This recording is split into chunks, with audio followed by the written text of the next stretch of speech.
From the heart of the jungle comes a savage cry of victory. This is Tarzan, Lord of the Jungle.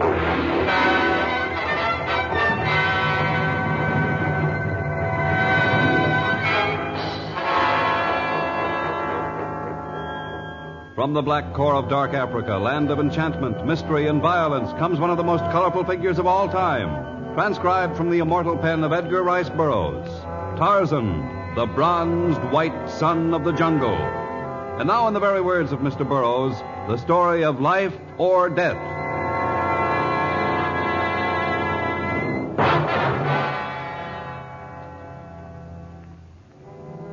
To the people of Punya, the arrival of a barua, a letter, is an event of great importance. This one had been sent from Amdur Mara to the last stop of the Kasalia Railroad. From there, runners had carried it to the edge of the Middle Congo, and from that point it had been relayed on the talking drums of the jungle. It was addressed to Tarzan, and after much discussion, a young warrior named Natisa was elected to take the message to Tarzan's seacoast cabin. As Natisa neared the cabin, he quickened his footsteps. Life is not held dearly in the jungle. Still, the message had said that 3 lives were at stake. Come in, Natisa. How you know is Natisa? Tarzan see through closed door? More than an hour ago, Yusha, the wind, told me that one of my Punya brothers was approaching. But how you know is Natisa? I hate to give my secrets away, but I was swimming in the lagoon to the east of here when you passed. I caught your scent, and then I traveled by the upper level of jungle growth until I saw you clearly and determined you were a friend. Natisa not see you? I was less than a foot away from you. Why you not speak? You were traveling in the direction of my cabin, and you had no worried look upon your face, so I assumed it was a social call. I returned home so I could greet you like a good host. Is not what you say, call. Not a social call? The Punyas are in trouble? Torgo is sick? The corn fails? No. Natisa bring barua to Tarzan. A letter for me? Well, where is it? Matu Andika Ye on hunting trip. The man who writes is on a hunting trip? Well, then how could he... Natisa carry message in head. Is from elephant of Amduramara. An important man. What did he say? He say Tarzan come to Amduramara. Oh. No. They're not luring me from the jungle again. He say much important. Some local feud they want settled, I suppose, huh? No, it is not about natives. Barua about white people. 2 men, 1 woman. Oh, what about them? Elephant of Amduramara say life of men and women at stake. Only Tarzan can save lives. And I could have known this an hour ago. Natisa, sorry. No, it is not your fault, but I shall have to leave at once, and I must fly as fast as Ikona the eagle before Africa claims the lives of 3 more victims.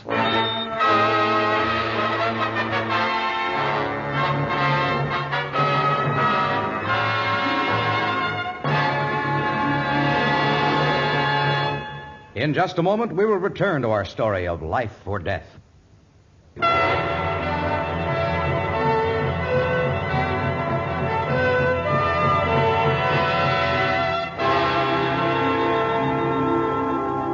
In the days when Tarzan spoke only the language of the apes, he had shared the jungle's light regard for lives.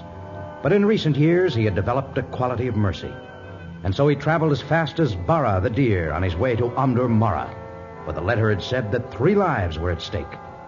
And his mission took on added importance upon his arrival at the ornate palace of the Elephant of Amdur Mara. Putting aside the customary ceremonials of the Orient, the elephant's courtiers lost little time in ushering Tarzan into the private chamber of their potentate. I bid you welcome, Lord of the Jungle. Thank you, great ruler of Amdomara. I came as quickly as I could. Truly, you came upon winged feet. Where are the people whose lives are in danger? What is the nature of their peril? We will come to that in good time. Pray be seated on a rug or an ottoman, and I will send for cool wine. Perhaps you would have a dancing girl entertain us before we get to the business at hand. The business at hand? The message you sent me, unless the natives garbled it badly, said that it was urgent, that I arrive here at once, that lives were at stake. You have lost nothing of your impatience since last we met. I did not mean to appear rude, but I traveled both night and day to arrive here quickly. I did not travel at that rate of speed to drink your wine or be entertained by your dancing girls. Then we will dispense with the entertainment and speak of the favor I seek of you. Favor? In a small antechamber adjoining this one are 3 Americans. One is an old man whose name is Pierce Ingersoll. As you may know, he is an international figure in the fields of petroleum development and finance. And he is in some great trouble? The usual trouble of a man who has already enjoyed the normal span of life, but is unwilling to die. Unwilling? He has heard of a fountain of youth in the jungle, and he and his daughter and son-in-law, Barbara and Cliff Powers, have come to find it. Like so many other fools before them. This fool falls into a very special category. His influence in Mara is great. He owns valuable leaseholds and land grants. He has stated flatly that unless I am of help to him, he will give up all his interests here. It would mean the end of my reign. That would be most unfortunate. You have been a just ruler. But what is my connection with this matter? They have a map that designates the position of this fountain of eternal youth. I have been unable to secure a professional guide, so I sent for you. You had the audacity to send a message that 3 lives were at stake in order to lure me from my jungle to act as a guide? Their lives do hang in the balance, for they insist that with or without guides, they intend to find this magical spring in the land of the Mahumazori. The land of the Mahumazori? I do not wonder that you are unable to secure a guide for them. Precisely. I have never been to the land of the Mahumazori, but legend has it that they are the fiercest tribe on the entire continent. Tarzan, I implore you with every means at my command to escort Ingersoll and his party. I do not expect them to find any elixir that will make them live forever, but at least with you, they have some chance of returning alive. Even with me, their chances would not be great. Really, I have no heart for this mission. Tarzan, I beg of you. So much depends on it. Do you really believe your position would be in jeopardy if I refuse? My position as a ruler and the livelihood of hundreds of natives who work in his oil fields. Also, the livelihood of many clerks and minor officials who work in his offices here. I see. Well, I am confident that no fountain of eternal life exists, but I cannot let them throw their lives away in the jungle. Nor can I be responsible for your loss of power and your subjects' loss of employment. You will do it, then? You may tell Mr. Ingersoll that we leave tomorrow for the land of the Mahumazori.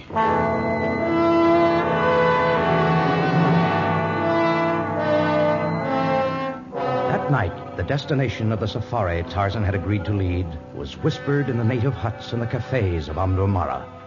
The land of the Mahumazori was Mugillo, taboo, and when the safari set out, it contained not a single askari, porter, or gun-bearer. Only the 3 Americans and Tarzan. Well, you needn't worry, Tarzan. I'm quite capable of walking every inch of the way. I may be old, but I'm not feeble. You seem in remarkable condition for your years. Cliff, Barbara, keep to the center of the path. Many snakes and small animals hide in the long grass at each side of it. We'll be careful. Okay, the center it is. Cliff, at 43 isn't as good condition as I am. Your daughter looks very fragile. Barbara's tougher than she looks and more mature. You wouldn't guess that she's over 30, would you? I haven't been speculating on Cliff's age, nor Barbara's, nor yours. Age is not as important to me as it seems to be to you. It is important to me. I've made millions. I have everything I want now, but I didn't when I was young. And I'm not giving these things up now that I have them. That's why I have to find this fountain of eternal life. You understand that I have no belief in the existence of this fountain. But I have the map. I paid a great deal of money for it, and I'm convinced... Similar maps are sold by cheap adventurers the world over. They're like maps of buried gold treasures or secret formulas for turning water into petroleum. I know, but where else can I turn for any hope of living another 50, another 100 years? Stop where you are. Mr. Ingersoll, wait here. There's something wrong. What's up? Quiet. It's a snake. Cliff, do something. I don't know what to... Hey, look. Tarzan. He's stepping right in its path. It's coiling to strike. It's springing. Tarzan's caught the snake by his tail. Watch out! Don't get in the way as I swing it. Mashed against a rock. Killed in one quick movement. Tarzan, that's the most remarkable thing.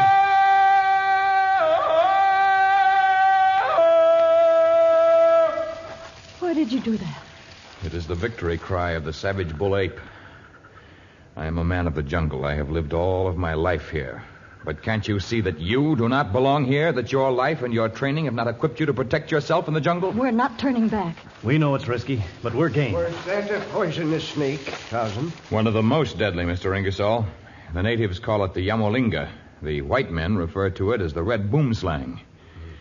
Mr. Ingersoll, you and Cliff bring up the rear. I shall go ahead with Barbara. All right. Yeah, might be safer for all of us that way. Well, I never saw anything like that in my life. Barbara, Yes, Tarzan. it's clear why your father is willing to risk his life to find this fountain, for he's near the end of his allotted years. But why are you and your husband willing to risk your lives? For Father's sake. You see, he's worked hard all his life. He's given me everything I ever wanted. And he's made things a lot easier for Cliff. So why shouldn't we take a chance for him? You know that even if we escape death from some savage animal or from the warriors of Muhumazori, a man of your father's age may not be able to withstand the rigors of this trek. Yes, I know. I suppose that if he should die and you and Cliff live, all of the millions he's accumulated would go to you, huh? And I'm not sorry I slapped you either. I apologize. Please forgive me, Barbara. But I've met so many conniving, greedy people among those who come into my jungle. It may interest you to know that upon Father's death, the bulk of his estate goes to charity. He believes Cliff and I should make our own way in the world. Oh, he's helped us, of course, but we'll get no fortune when he dies. So I'd advise you to forget about analyzing our motives and concentrate on the task of getting us to the land of the Muhumazori.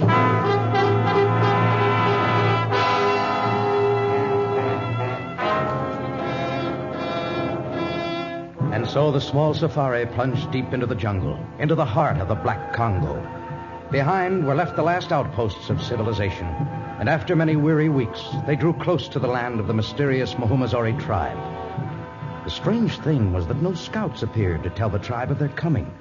No sentries peered at them from the concealment of trees or rocks. Things were almost too peaceful as Tarzan and the three Americans passed into a district of lush green foliage. Let's quicken our pace just a little, Cliff. I don't want Barbara and Mr. Ingersoll to get too far ahead. I'm going as fast as I can. Barbara stood this trip a lot better than I have. And Dad's so anxious to find the fountain that he acts as though he were taking part in a track meet. I hope he's not disappointed. The last time I mentioned that you and Barbara might have some ulterior motives in permitting Mr. Ingersoll to make this trip, I had my face slapped. But tell me, Cliff, aren't you at all resentful of the fact that you will not come into his fortune when he dies? No, I'm not. He worked hard to accumulate his money. It's only fair that I should work for mine. He's always been good to us during his lifetime. That's the important thing. Oh, it's refreshing to find people like Barbara and you. Oh, I think they're getting too far ahead. Barbara! Mr. Ingersoll? Yes? Wait for us, darling. Hurry up then, Cliff. Cliff is having trouble with his feet. I want the four of us together from now on. You haven't caught the scent of some savage animal again. No, that of man. And yet this district has been traversed lately. Otherwise, we would not be able to travel without chopping our way through the brush. Well, I'd call it pretty lucky. And I would call it dangerous. Have you noticed how still it is? Yes, it is quiet. That is not the nature of the jungle. I shall walk ahead. The rest of you follow closely on my heels. Well, set a good pace, Tarzan. Not too fast for Cliff, though. I'll be all right. It's a cinch that if I... Oh, we're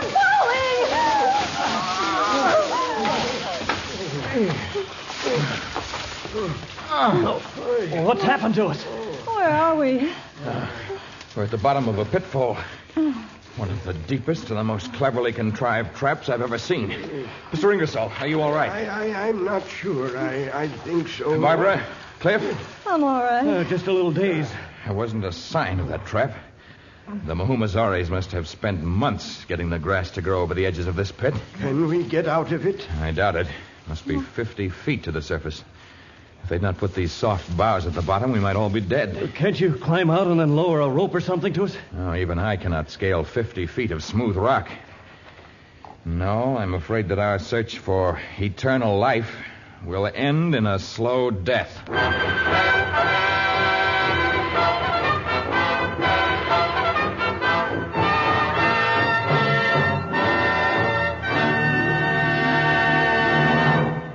In just a moment, we shall return with the exciting conclusion of Life or Death.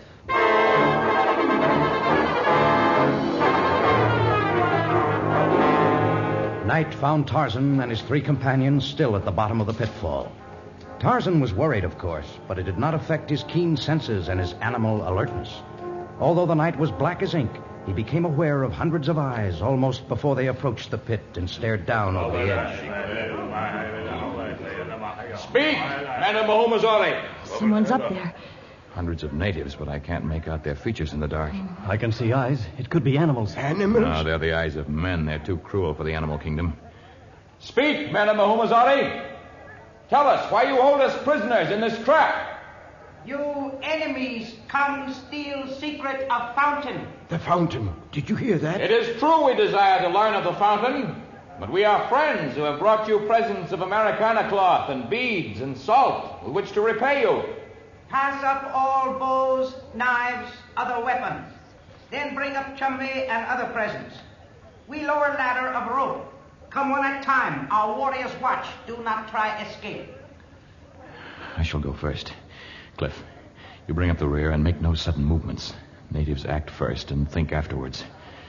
I come with gifts, Chief of Mahomazore. Be careful, Tarzan. If anything happened to you, we'd be sunk.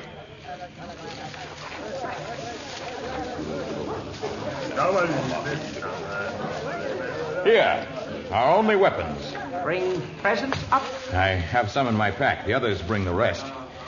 Here is Americana cloth with which to make robes for your men and dresses for your women. Is good. Where rest presents? Here's another of our party. Barbara, Yes. open your knapsack. Oh, yes, of course. Here. For you, great chief. Beads, ornaments of glass, rings, and bracelets. Is good. Where rest of presents? Mr. Ingersoll, are you... Oh, there you are. Just a minute. Now, a great bag of salt and a box of small sticks that make fire. How they work? I shall show you. Watch. You mean they've never seen a match? Quiet. Cliff, give me everything in your pockets. You'll watch first. Good. Great chief, here is small stone with a heart whose beat you can hear if you hold it to your ear. And a stick that makes marks. And a small face that always points to the north wind. Is good presents for Kubwaku. He talked to warrior. Can we make a break for it now? We couldn't get 10 feet. What did he say his name was? Kubwaku? Well, that just means big, great chief. Oh. But I think we've impressed him with our presence. Ask him about the fountain. Now, there will be time for that. He's consulted with the others. He'll tell us what our chances are now. Warriors and Kubwaku like presents white men bring. Now, they prove we are friends. Never before Mahomazore let any outside tribe drink from fountain. Never before we spare life of stranger. But this time, because of presents, we break rule. Oh, thank heavens. You turned the trick, Tarzan. Presents are price of one life. White strangers decide which one lives.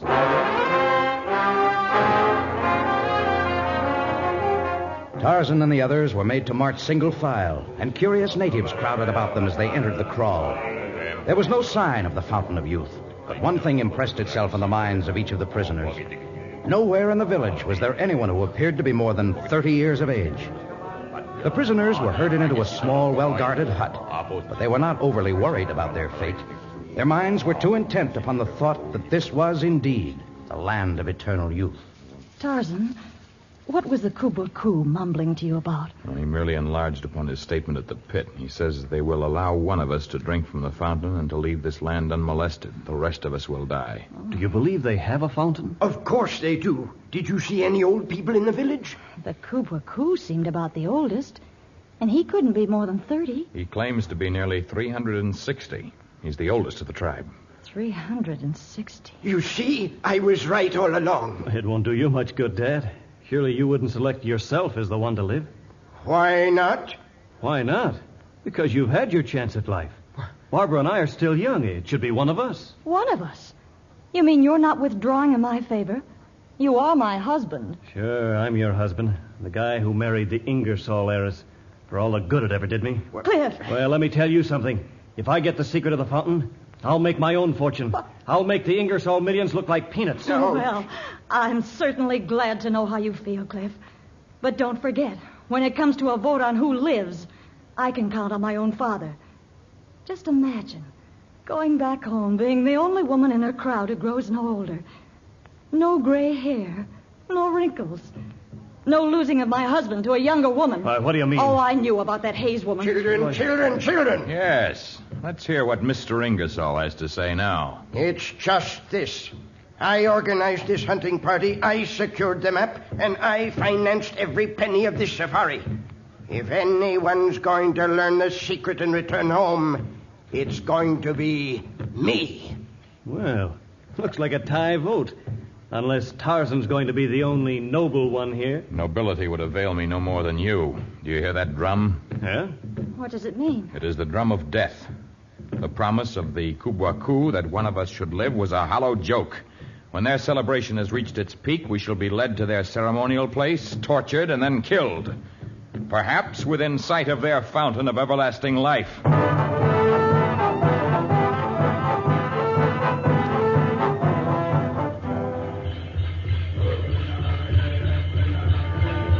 It was the time of the full moon, and the tribal circle was bathed in the golden glow of moonlight as the savages of Mahumazore danced with frenzied abandon. This was no mere festival dance or preparation for war. This was the dance of death. Gradually, the guards who surrounded the hut containing the prisoners drifted to the tribal fire. But Tarzan hesitated. He might escape, but how could he live in the jungle without even a hunting knife? And what of the others? While he pondered the question, the door of the hut suddenly swung open. The Kubwaku! Here, bow, arrows, hunting knife, flintlock gun. Run with me to forest to make escape. What sort of a trick is this? What's he up to? No trick. Tribe like Kubwaku in temple. He get out, come to you. Together we escape. What are you escaping from? From death they planned for me. No time now to talk. Soon find Kubwaku gone, chase him and you. Well, I don't know what this is all about, but he has brought us weapons, and we have little to lose by trying to escape now. I'm not leaving, not without the secret of eternal life. Nor I. Why, a woman would have to be crazy to leave a place where you can live to be 360 and still look like Kubwaku here. Oh, that part of it's nonsense. I can see that now. Tell her you're not that age, Kubwaku. No, that's true. Kubwaku 360. They're coming closer. Come on, we have no time. I'll stay here. Don't be a fool, Ingersoll. I'll be a fool with him. Not me. I'm coming along. The others are coming, too. Kubwa, you're powerful. You carry the old man. I'll take the girl. Through the night they ran, the native chief carrying the old man, Tarzan carrying Barbara, Cliff staggering in their wake. And behind them came the natives of Mahumazore. But by dawn, they had outdistanced the warriors, and as they stopped to rest, Tarzan faced the strange fugitive from his tribe. Well, I think it's time for an explanation. Why were your people about to kill you, Kubwaku? Did it have something to do with us? No, it was my time. Your time? Once Mahumazore weak people. Other tribes raid Mahumazore village often. Warriors kill defending old people. Then chiefs say kill all old people. With only young we strong. There were no old people in the village. Law passed.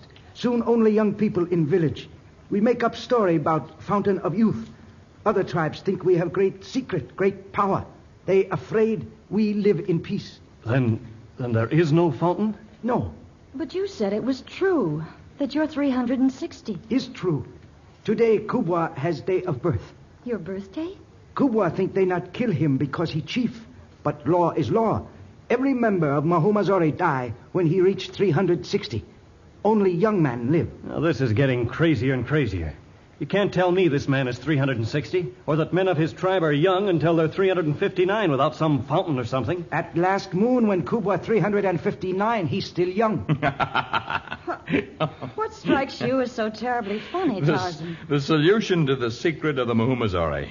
He says at the last moon he was 359, and at this full moon he is 360. Yes? Well, can't you see? These natives figure only by the moon. He's not 360 years old, but that many moons old.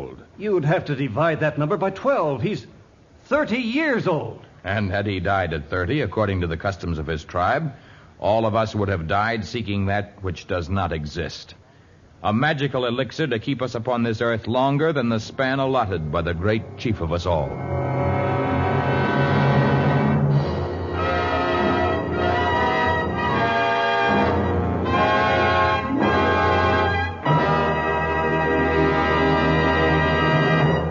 In just a moment, a preview of our next story of the Lord of the Jungle.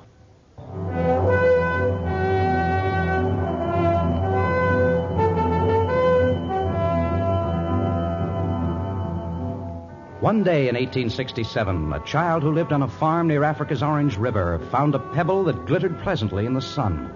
It was the first diamond ever found on the dark continent, and the small pebble formed the foundation stone of great industry, fabulous wealth, and dark violence. D for diamonds and death is our next story of Tarzan. Tarzan, a transcribed creation of the famous Edgar Rice Burroughs, is produced by Walter White, Jr., prepared for radio by Bud Lesser, with original music by Albert Glasser. This is a Commodore production.